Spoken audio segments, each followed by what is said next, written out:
questions? Dan, before the season started, you gave an interview when you kind of wondered why this couldn't be America's team. Mm-hmm. Can you kind of explain what you meant by that, and if you think that the team's gotten closer to that ideal? Well, I mean, I just think, I think our environment, right, our culture, the coaches, the players, I think we have a lot of people that respect football and try to stay true to it, and hard work, discipline, all the things that I think most people can resonate with, and so I think that's probably why we're somewhat attractive, and then we're winning. Obviously, that helps everything. So. Taking the Cowboys' crown as America's team now? No, that's not my crown to take. That's for somebody else to say whether we are or aren't. What sort of messages, advice, have you heard from anything from some of your mentors, like in a time like this, Parcells, Peyton, anyone else? Didn't I say this the other day? Did I say this to you? Not to us. Hey, say congratulations, shoes. Shoes. Did you watch the game the other night? San Francisco, Green Bay? Yeah. All the slips, the falls, the everything. And that's Coach Parcells, classic. He's right. He'll always give you some substance. Does it mean anything though that they shoes? Absolutely. Your feet. What do you got? Dan, you guys have a 7-14 win percentage on the road dating back to November 13th of 2022. I'm wondering, I know that you guys want it to be built tough and the grit. How much is the winning on the road, kind of the road warrior mentality, part of what you preach? I think that's big. I mean, you look, if you want to be, you want to be competitive in the playoffs, you want to have a chance to really go all the way, you have to be a good road team. I believe that, because you're not always going to get the 1 seed. That's the cream of the crop. That's the one. But man, if you can win on the road, that means you can handle adversity, right? You can handle the ebbs and flows of a game. You don't crack. You handle pressure well. And so I think that's something that we talk about here. The way we practice, the way we do things, the way camp is, all of that, and I think it serves you well. You can when you're able to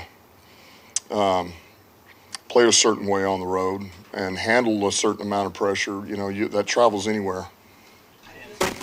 Win in Green Bay it was January 8th of 23, was kind of a defining moment for a lot of us watching this team, to know that you were knocked out of the playoffs and to go win on the road. Jared even alluded to it yesterday. What kind of step did your team take at that point in time, do you think?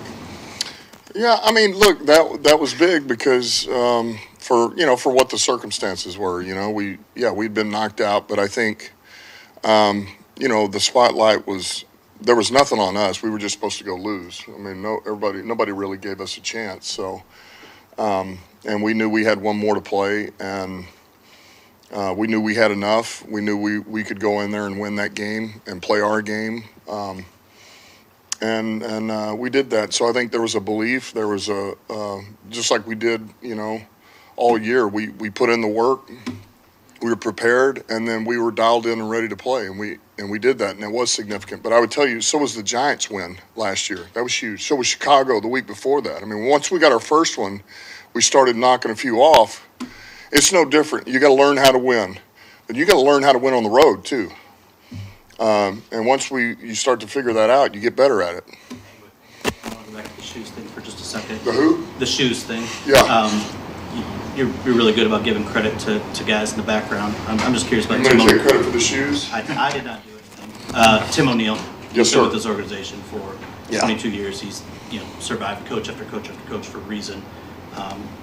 Shoes are under his purview. So yeah. What does Tim O'Neill mean to this organization? Tim's one of these guys.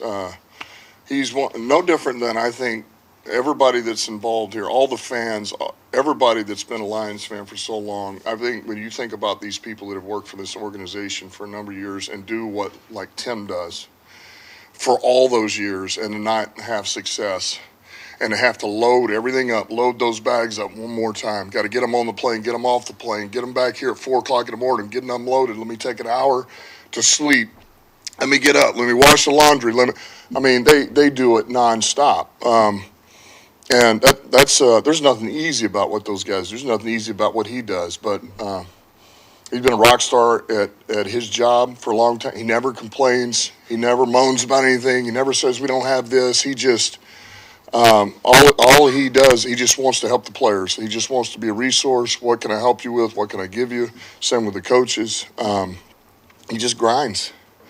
He just grinds. So he's another guy I'm happy for. He puts in the work, and I'm glad we could. It makes all that hard work feel a little bit better, right? Because it's still going to be there. You still got to put in the work, but it makes it worth it. Dan, as a fan of tight ends, I would imagine just share the matchup with the two tight ends we'll see in this game, and obviously there's Kelsey out there. It's probably not a coincidence that there's really good tight ends on the teams that are standing. Yeah, you're not saying like Laporta versus Kittle. No, I mean, but just as a fan of the position. Yeah, there are some good ones. What a treat it will be for people to watch the tight ends in this game, and obviously in the other one you got Kelsey, and maybe it's not a coincidence that the teams that are around have a great tight end. Well, I think when you have a guy that can do everything, can do multiple jobs and do them well, I think those guys are hard to find. We're fortunate. I think we've got one, and he's just beginning. But Kittle, I feel like, has been at this. He and Kelsey are, to me, at the top of their game in different spectrums, right? They both kind of do a little bit of different things, but it's also relative to their offenses, and what they're asked to do and where they're needed.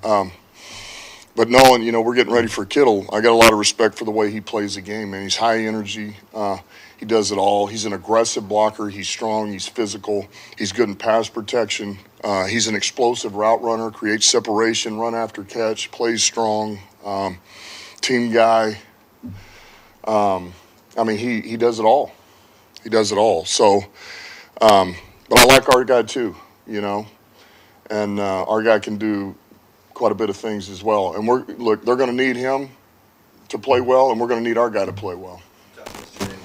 Stopping the run first. Can you just explain what makes Shanahan's rushing attack so special, and in conjunction with having a back like McCaffrey, I guess, that amplifies it even more? Yeah, I think their system and what he's done for years and how it's evolved, everything kind of began, I think, with a wide zone, something that they really leaned on. But then then it kind of evolved into more of this fast, the fast flock motion with the tight ends, and now you're blasting the edges. And then once you've done that enough, you get good at it, and they start changing fronts on you. You're able to adjust between the tackle, the tight end, and the other tight end that's moving on who's got what. So any front you get into, they adjust on the fly because you do it. You just rep it, and they're really good at it. And I mentioned this yesterday. So you get enough of that, then you get the counter off of it, right? You get that, and then you'll get gap scheme back this way. You'll get boot back this way. Then you get play pack this way. You pull the guard, and it's hard action, and here comes the dagger. Here goes the post over the top. He just does an unbelievable job of setting you up. He's going to make you stop it, and if you don't stop it, you keep getting it. And then once you feel like you're about to stop it, he counters. And he's just always been great about that, and the way he sets it up.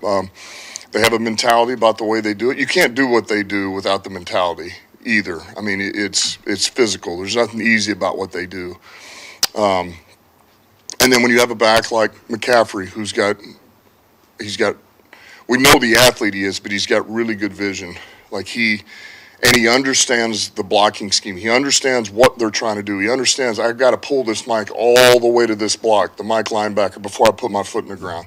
And if I do that, I'll find the crease back here, and then the rest is up to him. He's on the safety. So you do that, and then you add in Debo out of the backfield with some of these things. You got Kittle in play pass. You got, Ayuk. These guys. That's why they're hard to stop. They're really good at what they do. He's an excellent game plan designer, also calling a game, and then they got playmakers. They got players. They got a heck of an O-line that's pretty nasty. So does that answer it? Dan, we talked a lot about how meaningful this team's success has been in the city of Detroit, and how much they've embodied that. But I'm just curious, Sheila brought you in here and took the chance on you. You know, what has it meant to you to, you know, reward her, you know, decision and help bring her success? Yeah, it means a lot. I always wanted to do that. I always wanted to prove her right. You know, it's not an easy thing to do, to take a chance on somebody that nobody knows about or, you know, thinks deserves a shot or whatever it is. And so to trust your instincts and trust people around you and to pull the trigger, and it means a lot. It sure does. But once you know her and once I know her, it doesn't surprise me one bit. You know, she's one of one. She's unique, and I'll say this: it's everything that we kind of are and what we're about has started with her. It's really her. It's her vision. Like, I'm fortunate she allows me to be myself. I don't feel like I have to be somebody I'm not, and you can't always do that. You can't, you know. And so with that, I can coach. I can do what I need to do, and I appreciate that. So she took a chance on me, and yeah, it feels good to prove her right, but we're not done either. You talked a lot about complementary football. And I'm curious if that starts at the game plan level, like offense, defense, special teams. Now, how does that coordinate? Are you the one who gets them to collaborate, or how does it all come together? Well, no, look, each group we have to figure out how are we going to stop this offense? What's the best way to stop this offense? Ben, how are we going to move it against this? What's the best way to do that? Is it more run? Is it pass? Is it more 11, 12, 21, heavy? You know, same deal on defense. What kind of packages? What kind of and special teams, same thing. You know, is it going to be our punt returns going to be the big unit this week? Is it the punt team? Is it kickoff return? We may get something. And so you do that, and then my job is to compile all of it and decide what's the best way to do this. I understand this is what we can do. Now, maybe we need to be a little more conservative here, a little more aggressive, offensively, defensive, special teams. And that, to me, is where you start pulling areas.